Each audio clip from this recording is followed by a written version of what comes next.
আপনারা দেখছেন পজিটিভ বার্তা platform. Think positive, be positive. নমস্কার, পজিটিভ বার্তার পর্দায় আপনাদের সকলকে আবারও অনেক অনেক স্বাগত। প্রতিদিনের মতো আমরা চলে এসেছি পজিটিভ বার্তার পর্দায় এবং আমাদের সঙ্গে যিনি আছেন উনি হলেন ডক্টর আশিস কুমার বৈদ্য মহাশয়। স্যার একজন বিশিষ্ট লেখক, গবেষক এবং শিক্ষাবিদ। তো আজকেই বলবো যে আমরা ওনার সাথে কিছুটা সময় কাটিয়ে নেব এবং কিছুটা আলাপ আলোচনা করে নেব। তো আপনারা চোখ রাখুন পজিটিভ বার্তা ফেসবুক লাইভ এবং ত্রিপুরা নলেজ সিটির পেজে। তো প্রথমে স্যারকে নমস্কার জানাই। তো স্যার, আপনার এখানে এসে কেমন লাগছে একটু বলেন। খুবই ভালো লাগছে। আজকে আমি প্রথম আসিনি, একেবারে গোড়াতে যখন এটা স্টার্ট হয়েছিল এই যে পজিটিভ বার্তার এখানের চ্যানেল, তখনও আমি ইতিমধ্যে অবশ্য 2টা টক শোতে জয়েন করেছি। আর এমনিতে এই পজিটিভ বার্তার যারা রয়েছে যারা দায়িত্বপ্রাপ্ত তাদের সঙ্গে একটা সম্পর্ক গড়ে উঠেছে ইতিমধ্যে। সেই যাই হোক, আজকেও এসে আমার ভীষণ ভালো লাগছে 2টি কারণে। একটা হচ্ছে কি যে মাঝখান দিয়ে একটা গ্যাপ গেছে, এলাম, আর আমাকে কালকে আমার থেকে সমর্থকের মধ্যে একটা বাইক নিয়ে এসছেন পজিটিভ বার্তার সামনের যে সমস্ত কর্মকাণ্ড রয়েছে সেই নিয়ে। সে যাই হোক, আবার আমন্ত্রণ পেলাম আজকে এখানে আসার। খুবই ভালো লাগছে, কেননা আমার জগৎটাই হচ্ছে শিক্ষা, সংস্কৃতি, সাহিত্য। এই জগতের সঙ্গে কোনো না কোনোভাবে যদি জড়িয়ে থাকতে পারি আমার ভালো লাগে। পজিটিভ বার্তা, তার নামটা যেমন পজিটিভ, ঠিক তেমনি ইতিবাচক আমরা এটার বাংলা করতে পারি। সেই ইতিবাচক যে কর্মকাণ্ডগুলো করছে, আমি নিয়মিত পজিটিভ বার্তার একজন দর্শক, শ্রোতা বলা যায়, এবং অ্যাডমায়ার, একজন প্রশংসক। তো সেই দিক থেকে আজকে এখানে এসে খুবই ভালো লাগছে। পজিটিভ বার্তার যারা দর্শক শ্রোতৃমণ্ডলী রয়েছেন পর্দার ওপারে, তাদের সকলের প্রতি আমি যুক্তকর নমস্কার জানাচ্ছি। আর পজিটিভ বার্তা আজকেও আমাকে আহ্বান জানাবার জন্যে আমি কৃতজ্ঞতা প্রকাশ করছি। ভীষণ ভালো লাগছে। একদম স্যার, আপনি যে এই পজিটিভ বার্তা প্ল্যাটফর্মে তো আগে বললেন, আগে একবার এসছেন, তো নিশ্চয়ই আপনি জানেন আমাদের পজিটিভ বার্তা ইতিবাচক একটা সংস্থা। তো আমি জানি আপনি একজন প্রিন্সিপালও আমাদের। তো এই যে আপনার যে আগে যে এই লাইফটা সম্বন্ধে যদি একটু আমাদেরকে শেয়ার করেন। এটা বলার বিষয়টা হচ্ছে এই, এটা তো একটা প্রশ্নটা এমন যে তার পৃষ্ঠার অনেক, কিন্তু তখন তার বলা যাবে না। সংক্ষেপে এটুকু বলি, আমার নাম ডক্টর আশিস কুমার বৈদ্য, এটা বলাই হয়েছে। সাউথ ত্রিপুরায় বিলোনিয়াতে আমার জন্ম, এবং আমার অন্নপ্রাশনের দিন আমার মা ইহলোক ত্যাগ করেন। আমার বাবা, আমি যখন 7-এ পড়ি তখন তিনিও স্বর্গলোকে গমন করেন। ফলে নানা প্রতিঘাত, প্রতিকূলতার মধ্যে আমাকে উঠে আসতে হয়েছে। এবং বলা বাহুল্য, সেই স্কুল জীবন থেকে আমার লেখালেখি শুরু হয়েছে। তো কেন জানি না, আমার পরিবারে তেমন কোনো লেখক বা এই ধরনের কেউ নেই, না থাকা সত্ত্বেও আমি এটা করতে করতে স্কুল ম্যাগাজিনের দায়িত্ব পেলাম। তারপরে কলেজে যখন গেলাম, কলেজ ম্যাগাজিনের দায়িত্ব পেলাম, এডিটর হিসেবে দায়িত্ব পেলাম। এবং তারপরে ন্যাশনাল নানা ডিবেট কম্পিটিশানে যোগ দিতে থাকলাম। বিলোনিয়া কলেজ সর্বপ্রথম আমাকে অল ইন্ডিয়া ডিবেট কম্পিটিশানে পাঠায়। সেভাবে আস্তে আস্তে আমার সাহিত্য সংস্কৃতির জগতে আসা। এখন বর্তমানেও অনেকগুলো সংগঠনের আমি উপদেষ্টা, কোনোটার প্রধান উপদেষ্টা। কলকাতায় যেমন বিশ্ব সাহিত্য অনুশীলন, তার আমি প্রধান উপদেষ্টা। এভাবে এখানেও বিশ্ববঙ্গ সাহিত্য সম্মেলনীর আমি উপদেষ্টা। এইভাবে অনেকগুলো অর্গানাইজেশনে, 6 থেকে 7টা অর্গানাইজেশনে আমি কোনোটাতে উপদেষ্টা, কোনোটাতে মুখ্য উপদেষ্টা, কোনোটাতে আমি প্রধান উপদেষ্টা। তো তার মানেই হচ্ছে কি, তারা ভালোবেসে আমাকে নিয়েছেন, আমিও সাড়া দিয়েছি। কারণ আমার জলে যেমন মাছ যেমন জল ছাড়া থাকতে পারে না, আমি দুটো জিনিস ছাড়া থাকতে পারি না। একটা হচ্ছে সাহিত্য, একটা হচ্ছে সংস্কৃতি। আর আমার খুব ভালো লাগে ছাত্রছাত্রীদের, শিক্ষার্থীদের সান্নিধ্যে থাকার বিষয়টা আমার খুব ভালো লাগে। এই জন্য এখন আমি যে বয়সে এসে পৌঁছেছি, তাতে আমার কোনো শিক্ষা প্রতিষ্ঠানের দায়িত্ব নেওয়া কঠিন ছিল।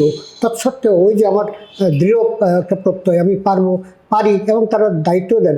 যেমন বর্তমানে আমি doctor Shyamaprasad Mukherjee teachers training কলেজের প্রিন্সিপাল হিসেবে রয়েছি। আবার একই দিকে মন্তেসরি টিচার্স ট্রেনিং কলেজ, যেটা সেখানে সম্ভবত তুমি নিয়ে একদম। যতটুকু আমার জানা, সেখানকার যে নর্থ ইস্ট রিজিয়নের অর্থাৎ উত্তর পূর্ব ভারতের রিজিওনাল ডেপুটি ডাইরেক্টর আমি। তো সেই কাজটা করছি। এতে হচ্ছেটা কি, যে আর্থিক ব্যাপারটা যেমন তেমন হোক, আমি এর আগে গভর্নমেন্ট জবে ছিলাম, ত্রিপুরা সেন্ট্রাল ইউনিভার্সিটিতে গেস্ট লেকচারার ছিলাম। সেটা যেমন তেমন হোক, আমি ছাত্রছাত্রীদের বা শিক্ষার্থীদের, বর্তমানে প্রশিক্ষণার্থী এদের সান্নিধ্যে থাকতে পারছি যতদিন পারা যায় অতদিন, এবং আমাকে ডাকেও রাখেও তারা। আমি দু একবার ভালোবাসে দেখি আপনাকে রাখে। দু একবার থাকবো না বলছিলামও, কিন্তু ওরা ছাড়ে না, আমার একদম। যারা নিয়োগকর্তা তারা ছাড়ে না। না ছাড়ার কারণে আমি সেটাও করে যাচ্ছি। ইতিমধ্যে আমার 30টার বেশি বই প্রকাশিত হয়ে গিয়েছে। আচ্ছা। সেই বইগুলোর মধ্যে বিশেষ করে প্রত্নতাত্ত্বিক নিদর্শন নিয়ে ত্রিপুরার, এবং ত্রিপুরার সাহিত্য সংস্কৃতি নিয়ে, কিংবা কিছু আছে ত্রিপুরার স্থাপত্য ভাস্কর্য নিয়ে, বা কিছু আছে প্রবন্ধের বই, যাতে নানা বিষয়ে রবীন্দ্রনাথ ঠাকুর থেকে আরম্ভ করে নানা বিষয়, শঙ্কর ঘোষ থেকে আরম্ভ করে অনেকের উপরে অনেক লেখা, অনেক ম্যাগাজিনে ত্রিপুরার দৈনিক সংবাদের আমি নিয়মিত রাইটার, নিয়মিত লিখি। গত পয়লা বৈশাখে দৈনিক সংবাদ সেন্দন প্রথম শ্রেণীর পত্রিকা আমার 2টি আর্টিকেল বেরিয়েছে। সামনে আগামীকালও একটা লেখা দৈনিক সংবাদে বেরোতে পারে বিশ্ব পুস্তক দিবস উপলক্ষে। তো সে যাই হোক, সেটা বড় কথা নয়। সবাই একটু পারেন, ছোটোবেলা থেকে ফাইট করেছে, এটাও ঠিক। সেরকম অনুপ্রেরণা ছোটোবেলা ছিল না কিছু। যখন আমি স্কুল লাইফে এলাম, তখন অনন্তধর বলে একজন হেডমাস্টার, তিনি আমাকে এই একটা ম্যাগাজিনের দায়িত্ব দিলেন, বা একটু স্কুলের যে অনুষ্ঠানগুলো তাতে একটু বক্তব্য রাখার সুযোগ দিলেন। তারপরে কলেজ লাইফে অটোমেটিক আমি ইউনিয়নের সেক্রেটারি হয়ে গেলাম। তখন আমার কাজের পরিধি আর একটু বাড়লো। তারপর আগরতলায় আমি যে চাকরিটা করতাম, একটা প্রথম দিকে আমি পোস্ট গ্রাজুয়েট টিচার ছিলাম। এটা গভর্নমেন্ট জব আমি করতামই।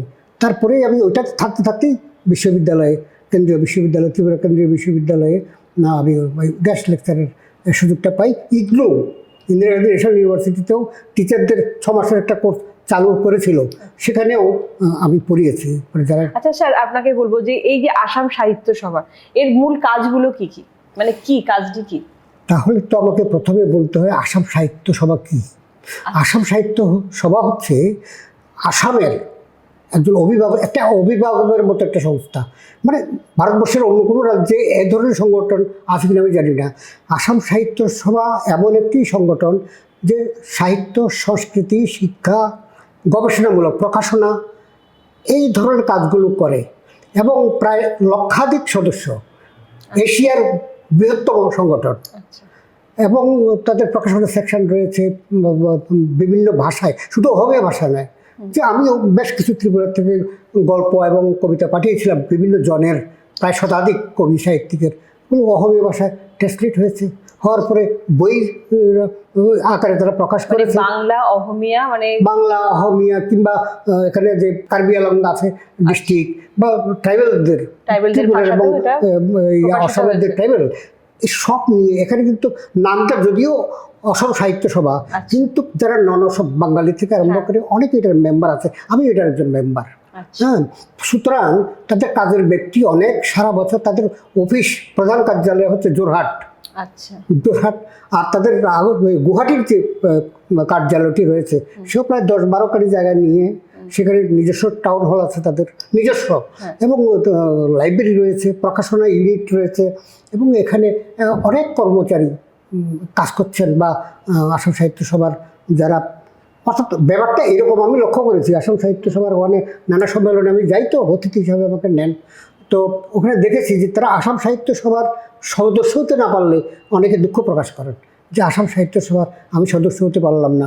মানে এমনকি একটা সময় দেখেছিলাম যে আসামে যখন উগ্রপন্থী সমস্যা, খুব বড় উগ্রপন্থীদের সমস্যা ছিল, অনেক সময় তারা মানে শান্তির বার্তা নিয়ে আসাম সাহিত্য সভা ঢুকতে পেরেছে, পুলিশ ঢুকতে পারেনি, এমনও হয়েছে। অর্থাৎ এই জন্য নানা দিক থেকে আসাম সাহিত্য সভাকে বলা হয় আসামের অভিভাবক। তার অনেকগুলো দিক আছে, সব মিলিয়ে তা আমি এইটুকু বললাম যে আসাম সাহিত্য সভা আমার ভীষণ ভালো লেগেছে। সর্বপ্রথম এই আসাম সাহিত্য সভার সঙ্গে আমি যে যুক্ত হলাম, তিনি হচ্ছেন ডক্টর পরমানন্দ রাজবংশী। উনি সম্পাদক ছিলেন, এবং তিনি বর্তমানে এমএলএ হয়ে গেছেন এতে আসামের বিধানসভার। আর যিনি প্রধান পৃষ্ঠপোষক ছিলেন, এখনও আছেন, তিনি হচ্ছেন ডক্টর হেমন্ত বিশ্ব শর্মা, যিনি বর্তমানে আসামের মুখ্যমন্ত্রী। আমি লেটেস্ট যে সম্মেলনে গিয়েছিলাম সেই সম্মেলনটা হয়েছিল শিয়ালকুচিতে। তখন তিনি আসাম সাহিত্য সভা অনুষ্ঠানের আহ্বায়ক ছিলেন, তখন তিনি শিক্ষামন্ত্রী। তাহলে আমাদের মেন যে সাহিত্য সবার যে এটা মেন মানে কার্যালয় হচ্ছে আসামে। তো জোরহাটে প্রধান কার্যালয়, গুয়াহাটিতে আছে, শিলচরে তাদের ব্রাঞ্চ আছে, ত্রিপুরাতে এখন একটা ঠিকানা এখানে বিশ্বচন্দ্র স্ট্রিট সেন্ট্রাল লাইব্রেরিতে আছে। আচ্ছা, তো এরপর স্যার আপনাকে যেটা বলবো যে আপনি কখনো কি আসাম সাহিত্য সভার সঙ্গে যুক্ত মানে ওখানে হয়েছিলেন? ওই যে বললাম, শুধু যুক্ত হয়েছি না, আমাকে তো আমার গভর্নমেন্ট জবটা শেষ হয়ে যায় 2011-তে। আচ্ছা, এই 11-তেই ত্রিপুরা সরকারের সঙ্গে আলাপ আলোচনা ক্রমে তখন যারা ছিলেন, সে যাই হোক, সরকারি পর্যায়ে ডক্টর পরমানন্দ রাজবংশী তারা এসেছিলেন এবং আসার পরে আমাকে একটা নিয়োগপত্র দেন Brahmaputra Gomati culture literary language development research centre হিসেবে এখানে একটা মানে প্রতিষ্ঠান হয়, এটাকে আমার দায়িত্ব দেওয়া হয় আমাকে।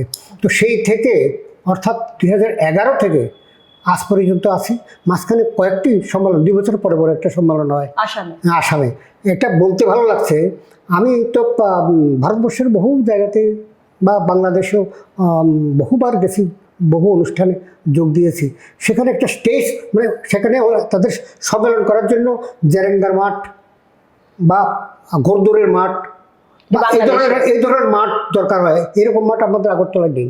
তাদের স্টেজটা হয় 120 ফুট লম্বা, 60 ফুট পাশ। এবার কল্পনা করো, তোমাদের গোটা স্টুডিওটাই স্টেজ, সেখানে একসঙ্গে অন্তত 25-30 জন 40 জন তো বসেই।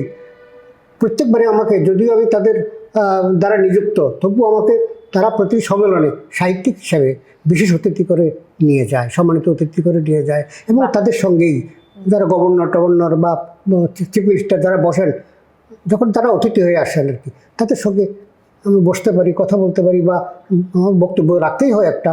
তো ফলে আমি দেখেছি ওখানে একটা ফুড কোর্ট থাকে, ফুড কোর্ট মানে খাবারের জন্য কতগুলো দোকান নিয়ে একটা অংশ, এই জন্য তাদের বড় মাঠ দরকার হয়, বুঝতে পারছো। তারপরে তাদের বই মেলা হয়, আমাদের বই মেলার মতো একটা জায়গা তাদের লাগে।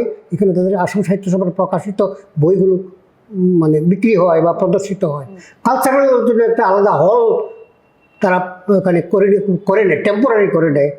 খাবারের জন্য 500 লোক যাতে একসঙ্গে খেতে পারে সেরকম একটি ফুড কোর্ট করে দেয়। আমরা যখন যারা গেলাম, যারা প্রায় 500 ভলান্টিয়ার ছেলে এবং মেয়ে মিলে এরা কাজ করে প্রতিটা সম্মেলনে।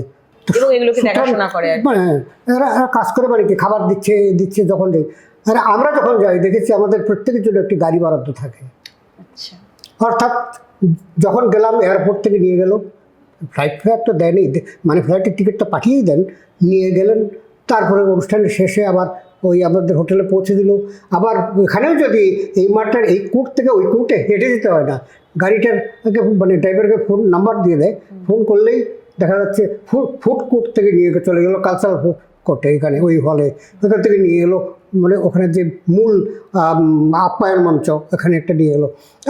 এইরকম ভ্যারাইটি বা এত বিস্তৃতি, বললাম তো যে আমাদের এরকম মাঠ একমাত্র আছে আসাম রাইফেলস। এত বড় মাঠ আমাদের ত্রিপুরায় একটাই আছে।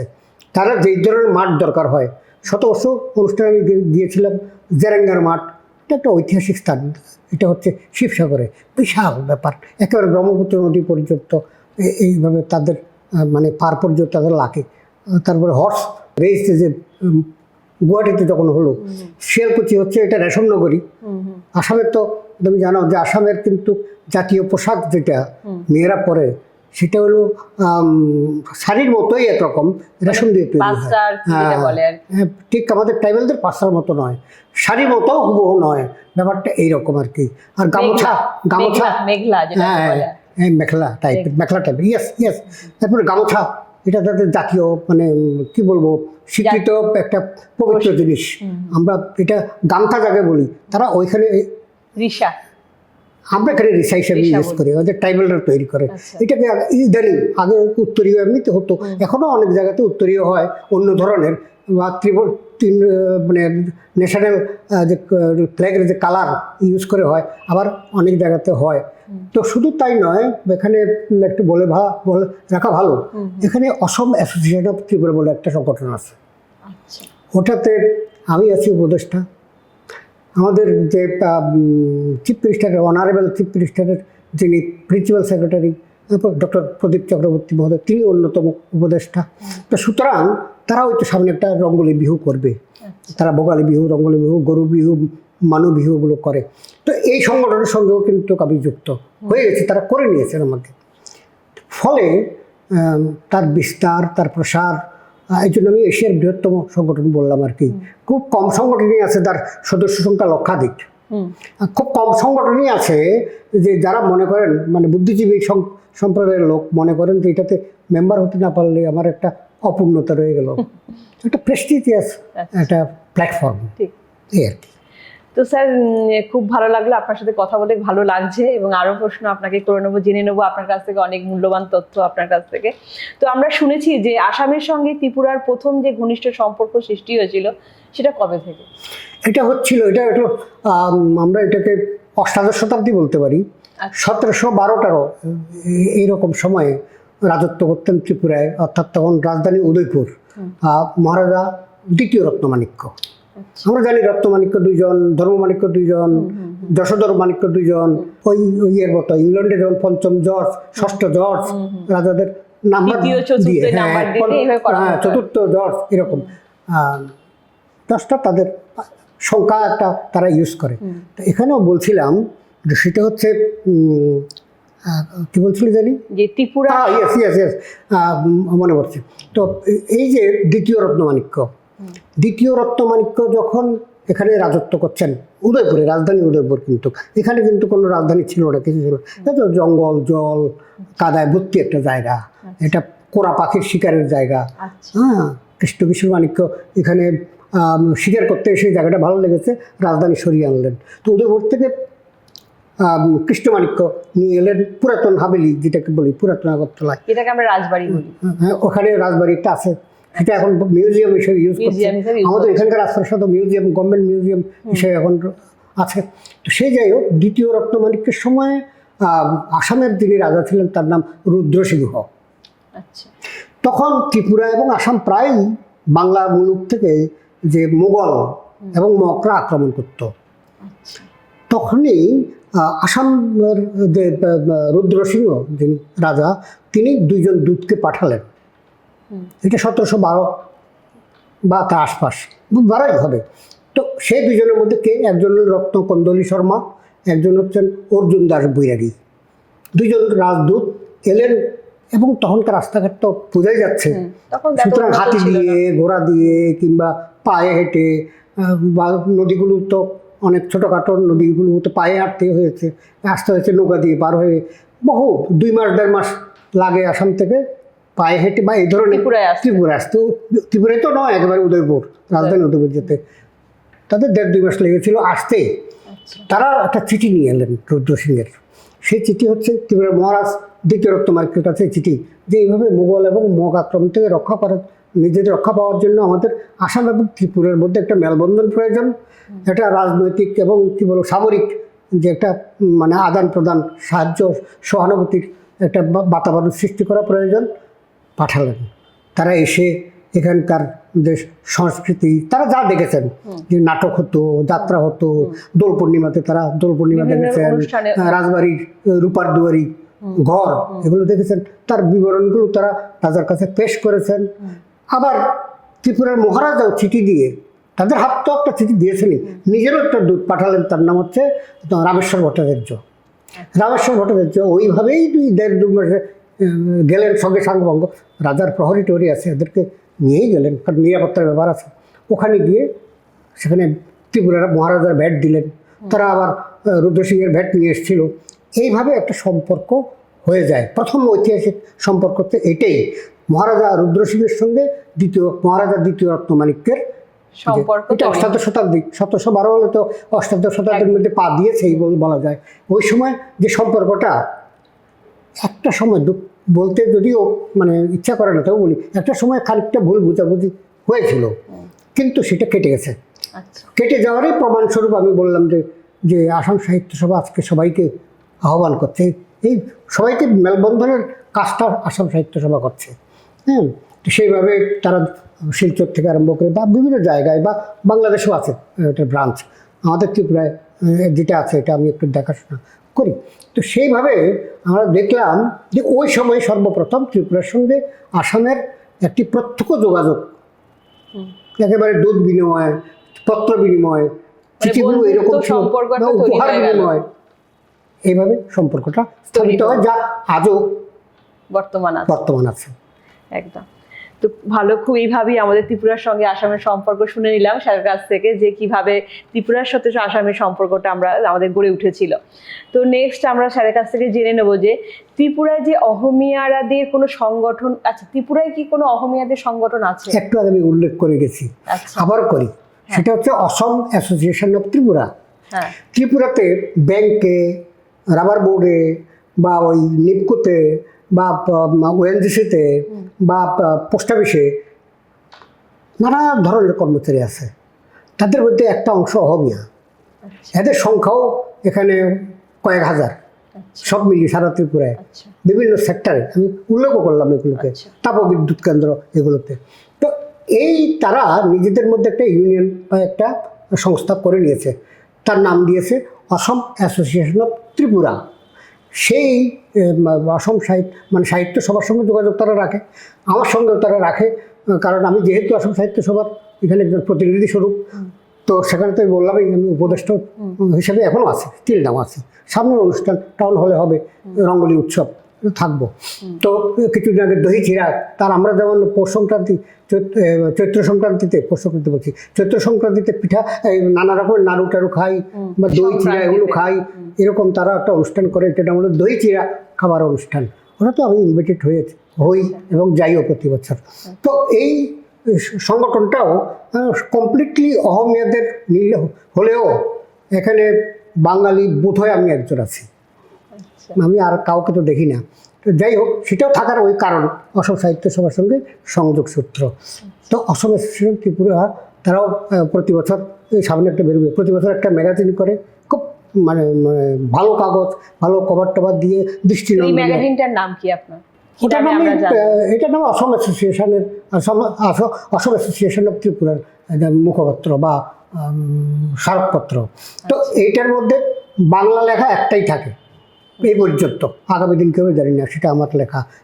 এবারও বেরোবে এটা, এবং এবার এক দুই কবি দিতে পারবো, এক দুই কবি এবার আমি দিয়ে যাবো, মানে অবশ্যই দিয়ে যাবেন, আমরা পড়তে পারবো আপনার লেখা, আপনার ম্যাগাজিন।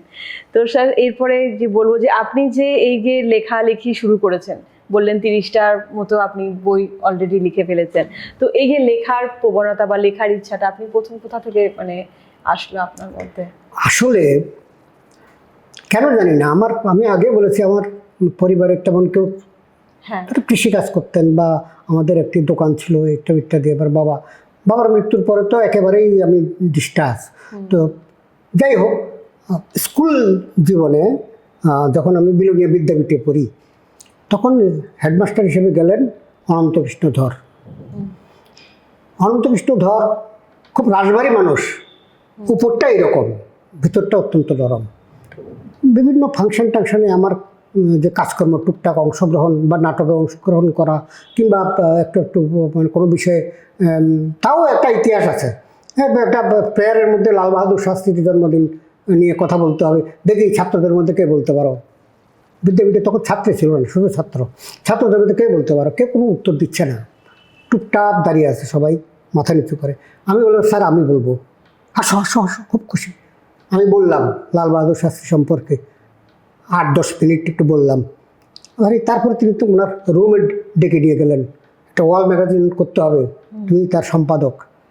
বীরেন্দ্র সাহা ছিলেন বাংলার অধ্যাপক, তিনি মানে টিচার, তিনি বললেন হ্যাঁ ঠিক, বাংলাতেও ভালো মানে ক্লাস টাস পাই, ভালো রেসপন্স করে। সেই একটা হলো, এই শুরু হলো ওয়াল ম্যাগাজিন সম্পাদনা পরবর্তীকালে বহু ম্যাগাজিন, বহু সংস্থার বহু ম্যাগাজিন সম্পাদনা করেছি বা বহু বইও সম্পাদনা করেছি। কিন্তু সম্পাদনার কাজটা বিলোনিয়া বিদ্যাপীঠে 11 বা 10-এ থাকতে আমার এটা শুরু হয়। বিলোনিয়া কলেজে যখন গেলাম, সে কী জানি কীভাবে ওখানে নামটা চলে গেল, সেখানে আমাকে ম্যাগাজিন কালচারাল সেক্রেটারি করা হলো। সুতরাং সেখানে ছাপা প্রথম মুদ্রিত ম্যাগাজিন সম্পাদনার সুযোগ হলো। এখান থেকে আমাকে পরে অল ইন্ডিয়া ডিবেট কম্পিটিশনে পাঠানো হয়েছিল, গিয়েও ছিলাম। তো সেটা যেটা বলছিলাম যে এইভাবে লেখাটা শুরু করি, এবং শুনলে তোমার ভালো লাগবে বা আশ্চর্য হবে। ভালো লাগবে এই জন্য যে ওই সময় ম্যাগাজিনে তো হৃদয়হীন পৃথিবীতে বলে আমার একটা মিনি উপন্যাস বেরিয়েছিল। আর শুনলে খারাপ লাগে যে পরবর্তীকালে আমি এই উপন্যাসটাকে নিজেই বাতিল করেছি। কেন বাতিল করেছেন স্যার? তার কারণ হচ্ছে কি, তখন তো আসলে লেখার ইমোশনটা বেশি কাজ করেছে, লজিকটা তেমন কাজ করেনি। আমার নিজে মনে করি যে এই লেখার মধ্যে কিছু কিছু ওই নকশাল পিরিয়ড চলছিল না, কিছু কিছু শব্দ এমন এসে গেছে যেগুলো শ্লীলতার পর্যায়ে পড়ছে না, বা এই লাইনগুলো বর্জন করাই উচিত, কিংবা সেই ভাষাগুলোতে খানিকটা জড়তা রয়েছে, ফ্রেশলি হয়নি, সেটা আছে আমার কাছে এখনো সংরক্ষিত। কিন্তু এটা যদিও পরবর্তীকালে আমার সব লেখাই ছাপা হয়েছে, এটা ছাপতে কাউকে দিইনি আর কি। তো যাই হোক, সেখান থেকে এবার আরেকটু ডেভেলপড হলো। এবং তারপরে যখন আমি শিক্ষকতায় এলাম, তখন যখন যে স্কুলে গিয়েছি সেখানে একটা করে ম্যাগাজিন আমি করেছি। তো বিএড কলেজে যখন গেলাম বিএড ট্রেনিং দিতে, সেখানেও করেছি। ইভেন আমাদের বলতে স্যার, বিএড কলেজ বলতে এটা কোনখানে, কোন বিএড? এটা হচ্ছে গভর্নমেন্ট বিএড কলেজ, ওটা হচ্ছে বুদ্ধ মন্দিরের সঙ্গে, যেটা বুদ্ধ মন্দিরের সঙ্গে। এমনকি মন্তেশ্বরী টিচার্স ট্রেনিং কলেজেও একটি ম্যাগাজিন আমি করেছি। একটি মাত্র করতে পেরেছি, আগামী দিন আবার একটা চেষ্টা হবে। অতীতে চেষ্টা হয়নি, আমার মানে প্রচেষ্টার দ্বারাই একটি ম্যাগাজিন। খুব এটাও 1-2টা কপি যদি থাকে একদিন দেখিয়ে নেওয়া যাবে, যেহেতু তুমি এখানে পড়েছ। এখানে প্রাক্তন এবং বর্তমান ট্রেনি যারা, তাদের লেখার সুযোগ রয়েছে। বিভিন্ন অনুষ্ঠানের কিছু কিছু ছবি দেওয়া হয়। এইভাবে আমি লিখতে শুরু করি আর কি। তারপরে দৈনিক সংবাদে আমি 71-এ মুক্তিযুদ্ধ, বাংলাদেশের মুক্তিযুদ্ধ, তখন আমি রিপোর্টার হিসেবে কাজ করতে শুরু করি। একই সঙ্গে এটা হচ্ছে ফ্রিল্যান্স রিপোর্টার, কোনো বেতন আমি নেই না। সেই জন্য আমি দৈনিক সংবাদ, সেনদর এবং ত্রিপুরা দর্পণ নিউজ দিতে শুরু করি, এবং সেখান থেকে এবার লেখা পাঠাতেও বলা হয়। তারপরে আমার মনে আছে যে আমি পিলাকের ইতিহাস কথা কইবে, স্মৃতি বিজড়িত পিলাকের ইতিহাস কথা কইবে ধারাবাহিকভাবে। আর ইয়েতে জনমত পত্রিকাতেও আমি যুক্ত ছিলাম, সেখানে গ্রাম থেকে বলছি আমার একটা কলাম ছিল। এইভাবে আস্তে আস্তে লেখাগুলো বেড়েছে, এবং আপনার মনে এইভাবে কিভাবে লেখাটা লিখবেন সেইভাবে উৎসাহটাও আপনি পেয়ে গেছেন আর কি। তো খুবই ভালো লাগছে আমাদের স্যারের সাথে কথা বলতে। তো নেক্সট জিতা স্যারকে আমরা জিজ্ঞেস করে নেব যে এই যে সাহিত্যের প্রেরণাটা আপনি কোথা থেকে পেয়েছেন, অলরেডি আমরা জানতে পারলাম। তো বর্তমান যুগে মেয়েরা লেখালেখি নিয়ে কতটুকু এগিয়ে এসেছে আপনি মনে করেন? যথেষ্ট এগিয়েছে আমার জানা মতো। বিভিন্ন ম্যাগাজিন পরিচালনা করে এরকম 7-8 জন আছে মহিলা, আর একটু বেশি হতে পারে। আমি 7-8 জনকে চিনি ব্যক্তিগত। এগুলোতে এইসব ম্যাগাজিনে আমার লেখা ছাপাও হয়। এরা কেউ কেউ আমাকে উপদেষ্টা হিসেবে রেখেছেও। তো এই ম্যাগাজিনগুলো পরিচালনা আর লেখালেখির ক্ষেত্রে তো আরও অনেকেই আছে যারা হয়তো ম্যাগাজিন পরিচালনা করে না, বা বিভিন্ন পত্রপত্রিকা, দৈনিক সংবাদে, সেনদনে, ত্রিপুরা দর্পণে প্রায় মেয়েদের লেখা বেরোচ্ছে, এবং তারা নানা জায়গাতে যাচ্ছেও, আমন্ত্রিত হয়ে যাচ্ছেও লেখালেখির জন্য। কেউ কেউ পুরস্কারও পেয়ে গেছে। তো সুতরাং আমি আশাবাদী তরুণ প্রজন্ম, অনেকেই বলেন যে তরুণ প্রজন্ম লেখালেখি তেমন করে না বা মেয়েরা এখনও পিছিয়ে আছে। আমার তো মনে হয় ত্রিপুরাতে বিশেষ করে মেয়েরা অনেকটা এগিয়ে আছে। তাদের মন মানসিকতা অন্য একটা রাজ্যের, বিহার কিংবা উত্তরপ্রদেশের মন মানসিকতার থেকে অনেকটা ডেভেলপড। রাজ্যটা ছোট, একটা পাহাড়ি রাজ্য, একটা পার্বত্য রাজ্য, কিন্তু এখানকার মেয়েরা এটা জিজ্ঞাসা করে না যে ধান গাছে তক্তা হয় কিনা। কিন্তু এই প্রশ্ন আমাকে অন্যত্র শুনতে হয়েছে, যারা জীবনে কোনোদিন ধান গাছ দেখেনি, ধান গাছে তক্তা হয় কিনা এমন কথাও শুনতে হয়েছে। সেই যাই হোক, তো জিজ্ঞেস করেছি কি পড়ো তুমি? আমি 12 ক্লাস পাস করেছি। তারা 12 ক্লাস বলে না, তো 12 ক্লাস পাস করে ধান গাছ তক্তা হয় কিনা প্রশ্ন তো করে। তো আমাদের মেয়েরা এমন কেউই করবে না, 70 পড়ার মেয়েও করবে না। তো সাহিত্যের দিক থেকে, নানা দিক থেকে আমরা বেশ কিছুদিন নারী পুরুষ উভয়ই পশ্চিমবঙ্গমুখী ছিলাম, কিন্তু এখন ত্রিপুরার এখন কেন আরও অনেক আগে থেকে, যেমন বিমল সিংহের লংতরাই কিংবা বিমল চৌধুরীর যে গল্পগুলো প্রবন্ধগুলো কিংবা সুবিমল রায়ের উপন্যাস গল্পগুলো বা এইভাবে ডক্টর সুখময় ঘোষের লেখা বিভিন্ন জনের মহিলাদের মধ্যে ডক্টর গীতা দেবনাথ কিংবা এ ধরনের অনেকে আছে, সুস্মিতা দেবনাথ আমার ছোটো বোনের মতো, এভাবে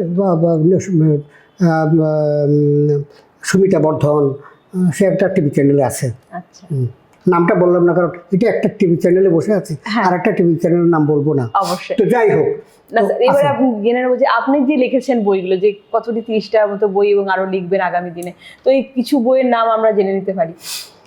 একটা হচ্ছে রত্ন ভাণ্ডার পিলাক নিয়ে প্রথম বইটা আপনার ত্রিপুরা রাজ্যের, আমার না, ত্রিপুরা রাজ্যের আচ্ছা, পিলাক নিয়ে প্রথম বই, পিলাক নিয়ে প্রথম লেখালেখি পত্রিকায়। ওই যে বলছিলাম স্মৃতি বিজড়িত পিলাকের ইতিহাস কথা কইবে, আমি পাহাড়ে পিলাকের নানা জায়গাতে ঘুরে, আবার পিসের বাড়ি বেড়াতে গেলে আমি এই যে সেখানে পাথরের মূর্তি পড়ে আছে এগুলো দেখতাম। আমি ইতিহাসেরও ছাত্র, বাংলা ইতিহাস পলিটিক্স আমার কলেজে ছাপ ছিল, আর বাংলা করে তো এমনি তো বাংলাতে, পিএইচডি বাংলাতেই।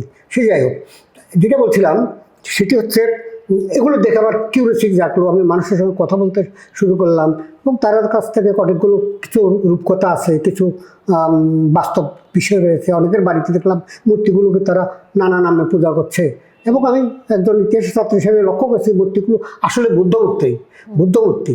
কারণ পিলাকের বৌদ্ধ সংস্কৃতি এটার একটা মহাবিহার পাওয়া গেছে, বংশাবশেষ, সূর্যমূর্তিও পাওয়া গেছে, মহিষাসুর মধ্যে নিয়ে গণেশ মূর্তিও পাওয়া গেছে। অর্থাৎ শ্যামসুন্দর টিলাতে পাওয়া গেল বৌদ্ধ সংস্কৃতির নিদর্শন, আর ওই ঠাকুরানী টিলাতে পাওয়া গেল হিন্দু সংস্কৃতির নানা নিদর্শন।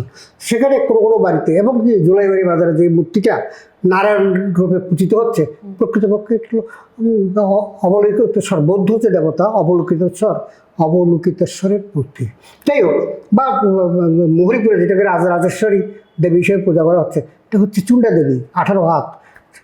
যাই হোক, আমাদের দুর্গারও 18 হাত কল্পনা এখন আমরা করছি, কিন্তু আমাদের মূর্তিটার কনসেপ্টটা মূলত অনেক কিছু পেয়েছে আমরা বৌদ্ধ সাহিত্য থেকে।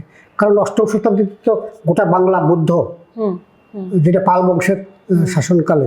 তো আবার পরবর্তীকালে হিন্দু জাগরণ হয়েছে এবং আমরা তাদের অনেক কিছুকে আত্মস্থ করেছি। যেমন এক্সাম্পল জয়দেব কি লিখছেন যে বুদ্ধদেব হচ্ছে আমাদের বিষ্ণুর অবতার। বুদ্ধ হচ্ছে বিষ্ণুর অবতার, অর্থাৎ বৌদ্ধ ধর্মের দেবদেবী অনেককেই আমরা নিজেদের মতো করে নিলাম। যেমন আমাদের যে আনন্দময়ী আশ্রম যে মূর্তিটা আছে, কুবের হারতির মূর্তি, এটা প্রত্নতাত্ত্বিকদের বক্তব্য, কিন্তু এটাকে শিব দুর্গা হিসাবে পূজা করা হচ্ছে, এমনটি হয়। এটা অন্য বিষয়, এই দিকে আমি যাবো না। যেটা বলছিলাম সেটি হচ্ছে যে এইভাবে আমরা ধর্মীয় দিক থেকে আদান প্রদানের মধ্যে আছি এবং আজও হিন্দু এবং বৌদ্ধদের মধ্যে সম্প্রীতি একদিনের জন্য ক্ষুণ্ণ হয়নি, এই আর কি। পিলাকে মেনলি যে এখানে বুদ্ধ মূর্তির ব্যাপারটাই রয়েছে না, মেনলি বুদ্ধ মূর্তি কথাটা বলবো না, সাইড বাই সাইড আমি দুটি ব্যাপারটা হচ্ছে এরকম। আমি যখন লেখালেখি শুরু করলাম তখন একটা ঐতিহাসিক সম্মেলন হলো, এটা আগরতলাতে হয়েছিল, মানে সারা ভারতের ইতিহাসবিদদেরকে নিয়ে একটা সম্মেলন হয়েছিল। যেহেতু আমি কিছু লেখালেখি করেছি পিলাক নিয়ে। আচ্ছা, পিলাক সম্বন্ধে একটু বলেন না আমাদের। বলবো, তখন আমাকে তারা ইতিহাস সম্মেলনে ডাক দিল।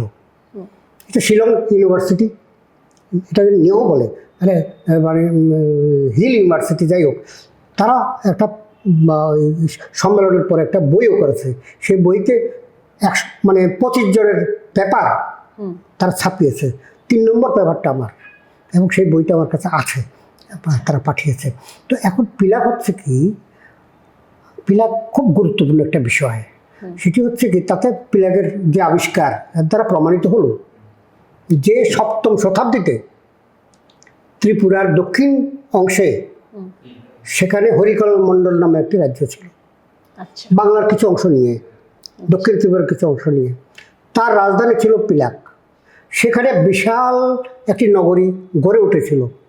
ফলে পরবর্তীকালে যেমন দেশভাগের পরে মানে শত শত লোক ত্রিপুরায় ঢুকলো, তারা চাষাবাদ করলো, অনেকগুলো নিজেদের মানে দখলে নিয়ে নিল, জোর জমিতে পরিণত হলো। তারপরেও আমাদের লেখালেখি চেষ্টা চরিত্রের ফলে 3টি জায়গাতে খনন কার্য হয়েছে। একটা হচ্ছে দেবদারু, একটা হচ্ছে পিলাক দুইটা, মানে পূর্ব পিলাক পশ্চিম পিলাক। পূর্ব পিলাক পশ্চিম পিলাকের মধ্যে পূর্ব পিলাকে পড়ে যায় দেবদারু, যে এই যে প্রত্নতাত্ত্বিক স্থানটা, যাকে আর্কিওলজিক্যাল সাইট আমরা বলি। আর পশ্চিম পিলাকে রয়েছে 2টি স্তূপ বা ছোটোখাটো টিলা, একটা নাম শ্যামসুন্দর টিলা। পরবর্তীকালে কোনো এক মানে বৈষ্ণবী তারা একটা আখড়া বানিয়েছিলেন শ্যামসুন্দর, মানে কৃষ্ণ ভগবান বিষ্ণুর তারা আরাধনা করতেন, এই জন্য এটার নাম পড়েছে শ্যামসুন্দর টিলা। আর ঠাকুরানী টিলা, যেটা তার থেকে 1-1.5 কিলোমিটার পরে, ঠাকুরানী টিলাতে পাওয়া গেল মানে পৃথিবীর বৃহত্তম সূর্যমূর্তি। কোরানাগা সূর্যমূর্তি হলো 7 ফুট উচ্চতায়, আর পিলাকের সূর্যমূর্তি 10 ফুট। সুতরাং 10 ফুট মূর্তি যারা তৈরি করে, মন্দিরটা কত বড় ছিল অনুমান করা যায়। সুতরাং এখানে হিন্দু বৌদ্ধ পাশাপাশি শান্তিপূর্ণভাবে বাস করত। টেরাকোটা শিল্পের অনেক নিদর্শন পিলাকের এখনও, এই যে শ্যামসুন্দর টিলা যখন খনন কার্য হলো, একটা বৌদ্ধ বিহার ভেসে উঠলো, সেটার মধ্যে টেরাকোটা চমৎকার কাজ এখনও আছে, স্টিল নাও দেখে যায় সেই দেখতে পাবে।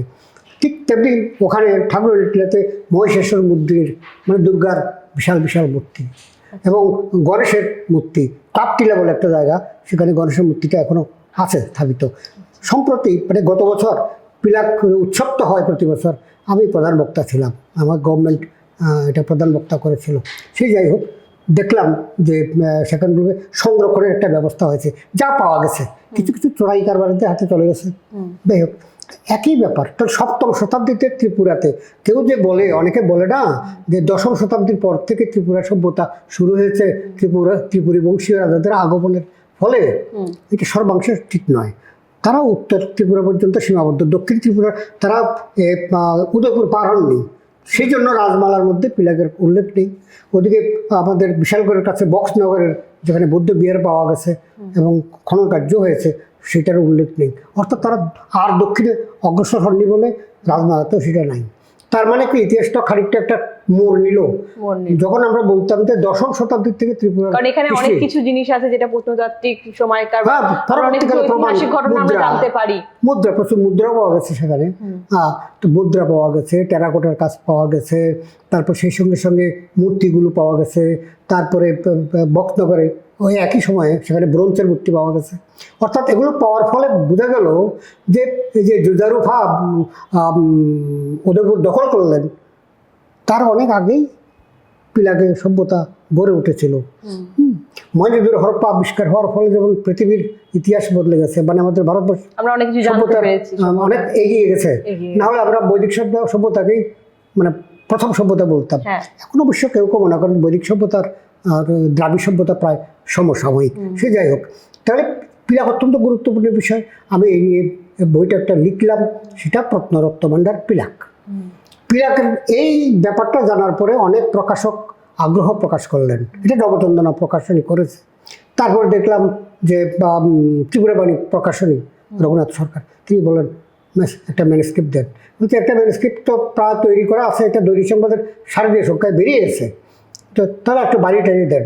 দিলাম, তারপরে বেরোলো পিলাক ও বক্সনগর সভ্যতা। এবং শুনতে ভালো লাগবে বা বলতে ভালো লাগছে যে গত বছর বইমেলা উপলক্ষে এই বইটার ইংরেজি ভার্সান করেছেন এমবিবি কলেজের প্রাক্তন প্রিন্সিপাল, তিনি এটা করেছেন। তো ত্রিপুরাবাণী এটা প্রকাশ করেছে কথা ইংলিশ ভার্সান, কারণ ইংরেজি মাধ্যম স্কুলগুলো, কলেজগুলো কিংবা যারা মানে বাংলা তেমন বোঝে না, তার কিউরিওসিটি জেগেছে। এখন ইংরেজি ভার্সান হওয়াতে সকলের জন্য আরো উন্মুক্ত হলো। এছাড়া অনুভূতির দেবতাবুড়া ভাস্কর্য আমার আরেকটা বই। তারপরে যেটা বলছিলাম, এরপরে প্রত্নতত্ত্ব নিয়ে তো 3টা বই হয়ে গেল। 3টা বই হয়ে গেল, 3টা বইতে সারা ত্রিপুরার। আরেকটি বই, যদিও নামটা সেইভাবে প্রত্নতাত্ত্বিক কথাটার উল্লেখ নাই, স্থাপত্য, ভাস্কর্য, আধ্যাত্মিক ও প্রত্নতাত্ত্বিক দৃষ্টিকোণে সর্বধর্মের মিলনভূমি ত্রিপুরা। অর্থাৎ ত্রিপুরাতে যত মন্দির, মসজিদ, গির্জা, গুরুদ্বারা আছে একেবারে প্রাচীনকাল থেকে যা যা পাওয়া গেছে সব কিছুর বিবরণ, উদয়পুরের বিবরণ, মানে একটার মধ্যে বইয়ের সব মধ্যে রয়েছে। উদয়পুরের এখানেও অনেক এই কোষ্ঠী পাথরের বিষ্ণু মূর্তি টুর্তি পাওয়া গেছে, যেগুলো ত্রিপুরাতে আর কোথাও পাওয়া যায়নি, এত সুন্দর। মানে এটা গুপ্ত যুগের খুব সম্ভবত, কারণ এত পালিশ। কোনখানে? এখন এটা এই আমাদের মিউজিয়ামে, গভর্নমেন্ট মিউজিয়াম, আচ্ছা এগুলো দেখতে পাবে। আচ্ছা, পিলাকের, ঊনকোটির, দেবতামুড়ার অনেক কিছু পাওয়া যাবে, এই আমরা এখানে দেখতে পাবো এগুলো। দেখতে পাবে পিলাকের। হ্যাঁ, কিন্তু ঊনকোটির এটা তো দেখতে পাওয়া যাবে না, কারণ ঊনকোটির তো দেওয়ালের গায়ে দেয়ালের গায়ে খোদাই করা, করে করে রাখা খোদাই করা আছে। হয়েছে, সেটা এখানে পাওয়া যাবে না। বা বড় মুড়া বা ছবি মুড়া যাকে আমরা বলি, দেবতামরা বলি, হ্যাঁ। সেখানকার দেওয়ালের মধ্যে সেখানেও আমরা খোদাই করা দেখেছি, মূর্তি, তো খোদাই করা মূর্তি এগুলো তো আর মিউজিয়ামে এগুলো আনা যায় দেখতে না, হলে আমাদেরকে ওখানে যেতে ওখানে হবে। যেতে হবে। এত সুন্দর গিয়েছি প্রাকৃতিক অনেকবার। দৃশ্য রয়েছে ওখানে, ত্রিপুরার যারা এই বিষয়ে ইন্টারেস্টেড তারা যায়। তারা যাবে, যাইও। যায়। এবং বাইরে থেকেও অনেকে আসে, এসে আসে, এই দেখে। প্রাকৃতিক আকর্ষণটা দেখে, নিতে দেখে। আসে আর কি। এক একজনের একটা টেস্ট আছে না, কেউ শুধু প্রকৃতি দেখে, গাছ গাছড়া, একদম। শ্যামলিমা, পাহাড় পর্বত, নদী, এগুলো দেখে। কেউ আছে যে প্রত্নতাত্ত্বিক বা নিদর্শন পৌরাণিক যেগুলো আছে যে সেগুলো দেখতে নিদর্শনগুলো, চায়। এগুলো দেখতে চায়। আবার কেউ আছে যে সবই দেখতে চায় একসঙ্গে। রবীন্দ্রনাথ ঠাকুর ত্রিপুরাতে যে প্রথম আসেন, রাজার আমন্ত্রণে যে আসেন, এটা সত্যি 7 বার তিনি এসেছেন, সাতবার কিন্তু এসেছেন। তার প্রধান আকর্ষণ ছিল ত্রিপুরার বাংলা ভাষা, রাজভাষা। রাজভাষা। রাজারা কিন্তু ট্রাইবেল। এবং ত্রিপুরাকে নিয়েও তিনি অনেক বই লিখে গেছেন। তো রাজস্বী উপন্যাস, একদম। বিসর্জন নাটক, মুকুট নাটক, তার এবং সারা পৃথিবীর কাছে ত্রিপুরাকে তিনি পরিচিত ধরেছেন। করে দিয়েছেন। এইসব নিয়েও আমার লেখা আছে। এইবার সামনের দৈনিক সমাজের শারদীয় সংখ্যা যেটা বেরোবে, সেটা হচ্ছে রবীন্দ্রনাথ ঠাকুরের ত্রিপুরায় প্রথম মানে পদার্পণ, প্রতাপগড়ে তার প্রথম পদার্পণ। এই বিষয়ে আসলে ওই ঘুরিয়ে ফিরিয়ে একই মানে ব্যাপার। লেখা হয় ত্রিপুরাকে আসবে, নিয়ে। হ্যাঁ। যাক, আমরা স্যারের কাছ থেকে জানতে পারলাম ত্রিপুরার অনেক কথা, এবং পিলাকের কথা আমিও জেনে নিলাম, আমার ভালো লাগছে। তো স্যারকে নেক্সট আমরা স্যারের কাছ থেকে জেনে নেবো যে কথাটি, যে বর্তমান প্রজন্ম যে বই পড়ছে না। আরেকটি কথা আমি বলে হ্যাঁ, রাখি, স্যার বলুন। যে উত্তর পূর্বাঞ্চল বীক্ষণ নামে আমার একটি বই প্রকাশ করেছে কলকাতার, এটা হচ্ছে মনন প্রকাশনী। এটাতে সারা ভারতবর্ষের বিভিন্ন জায়গার বিখ্যাত প্রাবন্ধিকদের প্রবন্ধ, বিশেষ করে নর্থ ইস্ট রিজিয়নের বিখ্যাত, আসাম টাসাম থেকে শুরু করে সেতু থেকে বা পশ্চিমবঙ্গের অনেক বিখ্যাত লেখকের লেখা নিয়ে এটা আমার সম্পাদিত গ্রন্থ। আরেকটি সম্পাদিত গ্রন্থ আছে 21, 19 ও ধীরেন্দ্রনাথ দত্ত, 21শে ফেব্রুয়ারি নিয়ে, 19শে মে নিয়ে, এবং এটা আমার সম্পাদিত বিষয়। 21শে ফেব্রুয়ারি সম্ভবত আমাদের ভাষা দিবস, আন্তর্জাতিক ভাষা দিবস। আন্তর্জাতিক ভাষা দিবস। 19শে মে আমাদের তো জানে আছে শিলচরে 11 জন শহীদ হয়েছিলেন, হ্যাঁ। তার মধ্যে বিশ্বের প্রথম যে ভাষা শহীদ কমলা ভট্টাচার্য তাদের মধ্যে আছেন একজন। এগুলো নিয়ে তো আগামী অনুষ্ঠান হবে, আমরাও করব, আমরাও করি, এই ধরনের দিনগুলো প্রতিপালন করি। গতবার ঢাকাতে, এবার তো খুবই অবস্থা অগ্নিগর্ভ। গতবার আমি গিয়েছিলাম 19শে মে অনুষ্ঠানে, একটা আমার কথায় মানে আমার রিকোয়েস্টে ওখানে একটা সংস্থা করেছিল, ভারত বাংলা নেপাল ইতিহাস মঞ্চ, এটা করেছিল ওখানে। তো যাই হোক, আরও ব্যাপার আছে। তো এখন আস্তে আস্তে এগুলো যত বেশি নতুন প্রজন্মের কাছে যাবে, ততই আমরা সমৃদ্ধ হব। শুধু বর্তমানে এখন তো ল্যাপটপ বা কেবল মোবাইল কিংবা ইলেকট্রনিক বিভিন্ন নানা নেট মিডিয়ার মাধ্যম আর কি। মধ্যে আমরা ডুবে আছি অনেকেই। কিন্তু তাদের মধ্যেও, নতুন প্রজন্মের মধ্যেও তাদের বিরুদ্ধে অনেকে অভিযোগ করেন যে তারা এগুলো এখন বইপত্র ওইসব দেখেন। আমি এটা বিশ্বাস করি না।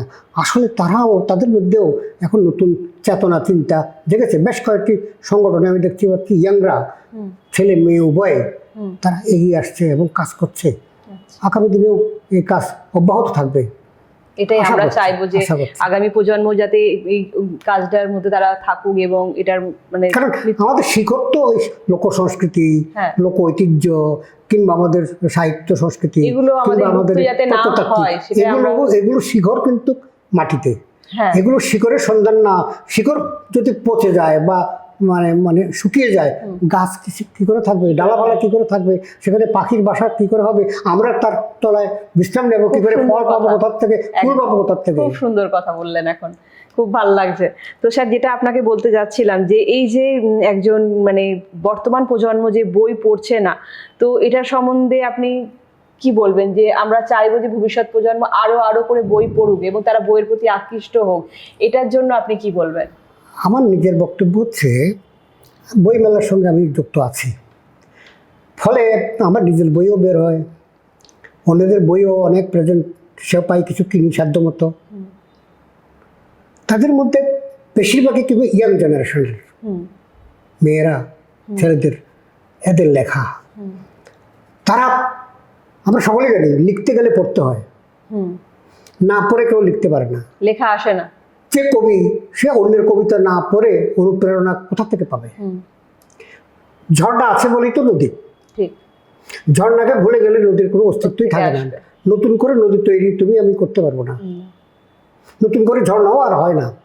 কিন্তু প্রকৃতির নিয়মে মানুষের হৃদয় তো অজস্র ধারায় প্রবাহিত হয়।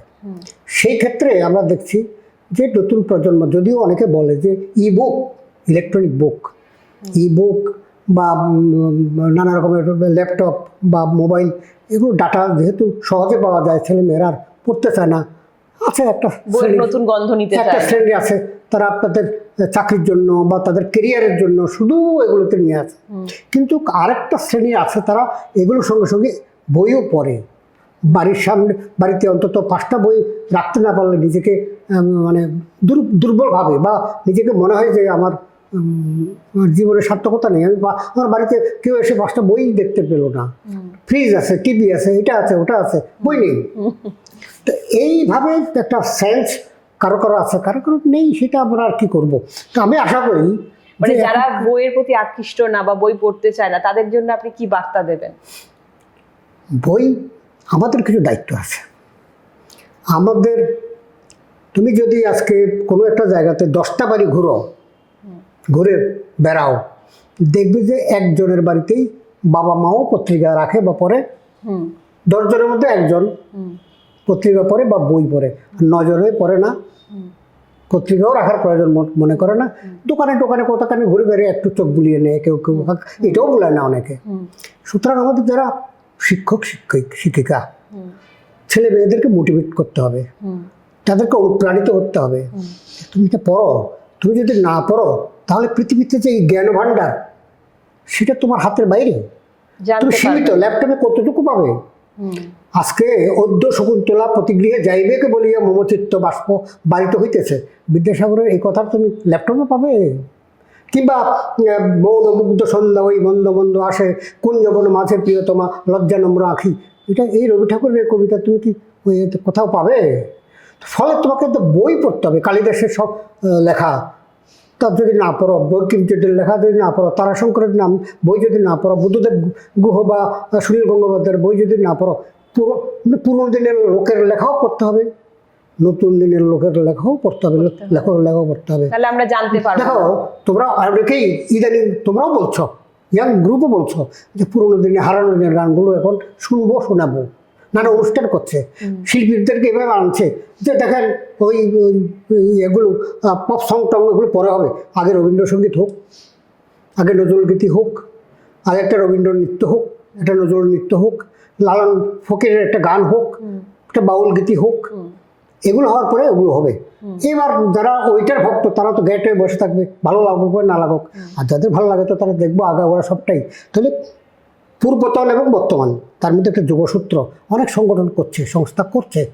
মাঝে মাঝে আমরা দেখি এখানে লোক উৎসব হচ্ছে, লোক সংস্কৃতির উৎসব হচ্ছে, বাউল গানের আসর বসছে, কবি গানের আসরটা খুবই কম দেখি। এটা হওয়া উচিত। হয়তো কোনো কবি নেই, 1-2 জন থাকলেও তারা নানা পেশায় ব্যস্ত, তো কবি গান হারিয়ে যাচ্ছে, এটা সত্যি কথা। কিন্তু রাধা রমণের ওই যে গান ভ্রমর কইও দিয়া তারে, যেমন পটের গান, গাজির গান, গাজির কীর্তন, পটের কীর্তন, ভ্রমর কইও তারে গিয়া, বা শ্যাম বিহনে আমার অঙ্গ যায় জ্বলিয়া, এই যে ভাষাটা, অথবা রবি ঠাকুরের আমার মাথা নত করে দাও হে প্রভু তোমার চরণ ধুলার তলে, সকল অহংকার হে আমার ডুবাও চোখের জলে। এটা তো ট্রান্সলেটও হয় না। আমরা দেখছি তো ওনার যে গীতাঞ্জলি, যেটা দিয়ে নোবেল প্রাইজ পেয়েছেন, সেখানে যে ট্রান্সলেশন করেছেন অনেকগুলো জায়গাতে ট্রান্সলেশন করা ঠিক করতে পারেননি, তিনি নিজেও স্বীকার করেছেন। যেমন আমরা বেঁধেছি কাশের গুচ্ছ, আমরা গেঁথেছি শেফালিমালা, সেখানে কাশের গুচ্ছকে লং গ্রাসেস লিখে দিয়েছে। লং গ্রাসেস দিয়ে বুঝে যাবে কাশের গুচ্ছ? তার কোনো ইংরেজি প্রণাম নেই তো, নাম নেই তো। তো ফলে মূল বিষয়গুলোকে আমাদের পাঠ্য বই পড়বো সাইড বাই সাইড। আমি আজকে যে এই কথাগুলো বলতে পারছি কেন, এগুলো আমার আমাকে পড়তে হয়েছে, সবকে পড়তে পেরেছি। পৃথিবীতে কোনো একটা মানুষের পক্ষে রবীন্দ্রনাথের নামেই বলো না কেন, না তার লেখালেখি নিয়ে বলো না, পৃথিবীতে এখন পর্যন্ত একজন লোক পেয়েছ যে বুকটুকে বলতে পেরেছে যে আমি রবীন্দ্রনাথের সমস্ত লেখা পড়ে ফেলেছি? একদমই না। মহাসাগর সাগর ডুব দিয়েছে এক জায়গা দিয়ে, উঠেছে আরেক জায়গা দিয়ে, আসল সাগর তো সে অতিক্রম করতে পারেনি, কেউই পারে না। তাহলে কেমন প্রতিভা! এখন আমি রবীন্দ্রনাথের লেখা কবিতা, গল্প, উপন্যাস এগুলো যদি না পড়ি, তিনি কি কি চিন্তা করেছিলেন, কতটা উঁচুতে তার চিন্তাধারা ছিল, কি করে বুঝবো? আর না বুঝলে আমার অন্তরলোক বিশুদ্ধ হবে কি করে? জামাটা তোমার ডিটারজেন্ট পাউডার দিয়ে কেচে নিয়েছ, অন্তরটা কি দিয়ে কাচবে? তার জন্য সংস্কৃতি দরকার, সাহিত্য দরকার, তার জন্য একটা অনুভূতি প্রয়োজন। এই জন্যই আমরা এই লাইনে যতদিন ব্রেন চলে, শরীর চলে, ততদিন এটা করে যাব। আর নতুনরা করছে, আমি হতাশগ্রস্ত নই, তাদের অনেকের কাজ দেখছি, আরও কিছু হওয়া দরকার। সেখানে পিতামাতাদের ওই মোটিভেশনের ব্যাপারটা, অর্থাৎ অনুপ্রেরণা দেওয়ার ব্যাপারটা তাদেরও করতে হবে, মায়েদেরও করতে হবে, আমাদের ঘর থেকে শুরু করতে হবে। আজকে যে টকশো হচ্ছে, পজিটিভ বার্তাও তো একটা গুরুত্বপূর্ণ ভূমিকা পালন করছে। অবশ্যই। এই যে একটা বিষয় আমরা আলোচনা করতাম, এই সুযোগটা আমি পেতাম কোথায়? আমি রাস্তার ধারে বসে বসে বললে কেউ শুনতো না। শুনতো কি? আজকে আপনার এই কথাটা কত মানুষ আমরা শুনতে পাচ্ছি, কত মানুষ। তাহলে আমার একটা স্পেস দরকার ছিল, একটা স্টেজ দরকার ছিল, যার জন্য আমি এই বার্তাটা দিতে পারলাম যে গ্রন্থ হচ্ছে মানুষের সাথে বন্ধন করে, অন্তরে সাথে বন্ধন করে। আমার চিন্তা তোমার চিন্তার মধ্যে গিয়ে সঞ্চারিত হয়, তোমার মনের মধ্যে সঞ্চারিত হয়, তোমার ভাবনা লেখার মাধ্যমে আমার হৃদয়ে সঞ্চারিত হয়। কারণ তুমি আমার সামনেই নেই, তোমার বইটা আছে, তার মানে তুমি আছো, তোমার কথাগুলো পড়ছি, আমি জানছি কি ভাবছো তুমি। এবার আমি নিজের ভাবনাও যোগ করতে পারি, মেলাতে করতে পারি, এই জায়গাটা ঠিক হয়নি, এই জায়গাটা এরকম হলে ভালো হতো। তার মানে কি, একজন ক্রিয়েটিভ রাইটারের লেখা পড়ে আমি একজন ক্রিয়েটিভ রাইটার হয়ে যাচ্ছি। অনেক পাঠক পড়তে পড়তে শেষ পর্যন্ত নিজেই লেখক হয়ে গেছেন। এইভাবেই তো সভ্যতার ডেভেলপটা এভাবেই ঘটে না? আমাদের তো আশার কোনো শেষ নেই। তোমাকে দুইটা চোখ দিয়েছে ভগবান, দুইটা চোখ দিয়ে কি দেখছো? এখন ওকে দেখছো। কিন্তু আমার যদি এদিকে চোখটা থাকতো, এদিকে একটা চোখ থাকতো, এদিকে একটা চোখ থাকতো, তাহলে চারিদিকে দেখতে পারতাম। সেটা সম্ভব নয়, কিন্তু বই সে সম্ভবটা সম্ভব করে দেয়, অসম্ভবটা সম্ভব করে দেয়। বইয়ের মাধ্যমে তুমি এখন বসে জানতে পারছো জার্মানিতে কী হচ্ছে, ইংল্যান্ডে কী হচ্ছে, কোথাকার অর্থনীতি কী অবস্থা, মানে সাহিত্যের বিভিন্ন মোড়গুলো, বাঘগুলো কীভাবে চলছে, হাসলি বাকের উপকথার মধ্যে তারাশঙ্কর কী লিখেছেন, কিংবা বুদ্ধদেব বইয়ের বইতে কী আছে, কিংবা শঙ্কর কবিতাতে কী আছে। মানে একটা বই বা একাধিক বই, একটা বই তো মাত্র পড়ি না, যারা অভ্যাস আছে, বই তোমাকে অনেকগুলো চক্ষু দিয়ে দিচ্ছে, তো সহস্র চক্ষুর মালিক হয়ে যাচ্ছ। এইভাবে যদি ভাবতে শেখো, তাহলে তো এটা পজিটিভ বার্তায় পজিটিভ বিষয়ই হবে। কারণ আমরা দুই চক্ষু দিয়ে তেমন কিছু দেখতে পাই না, কিন্তু মনশ্চক্ষু দিয়ে, মনের চোখ দিয়ে আমরা অনেক দূর থেকে অনেক দূর পর্যন্ত দেখতে পাই। এই মনের চোখ খুললেই আমাদের জ্ঞান চক্ষু খুলবে। জ্ঞান চক্ষু তো, জ্ঞান সাগরে সাঁতার না কাটলে তা আমাদের এই শুধু বাড়ির কাছে একটা পুকুরে সাঁতার কাটলে হবে? হ্যাঁ, শরীরটা হবে, মানে স্বাস্থ্য ভালো হবে, এটা নো ডাউট। কিন্তু মনের যে ক্ষুধা, তৃষ্ণা, জানবার যে আগ্রহ, এটা কী করে জানবে? যাই হোক, পজিটিভ বার্তাকে আমি আন্তরিকভাবে ধন্যবাদ জানাই। আজকে একটা বিষয় আমার সামনে হাজির করার জন্যে। আমি কি বলতে পারলাম জানি না, যতটা আমার নিজের অভিজ্ঞতা আছে কিংবা সামান্য কিছু আমার বলার কথা বলতে আমাকে সুযোগ দেওয়া হয়েছে, এই জন্য আমি কৃতার্থ। তো আপনার এই অমূল্য সময় আমাদেরকে দিয়েছেন এবং আর সময় কাটিয়েছেন, আপনার সাথে কথা বলেছি আমরা সকলে এবং আমরা শুনেছি আপনার মূল্যবান তথ্য কথা। তো আমাদের কাছে খুব ভালো লাগছে। তো আমরা অনুষ্ঠানের একেবারে শেষ পর্যায়ে চলে এসেছি। তো আমাদের আলোচনা সভা মোটামুটি আমরা এখানেই শেষ করছি। নমস্কার।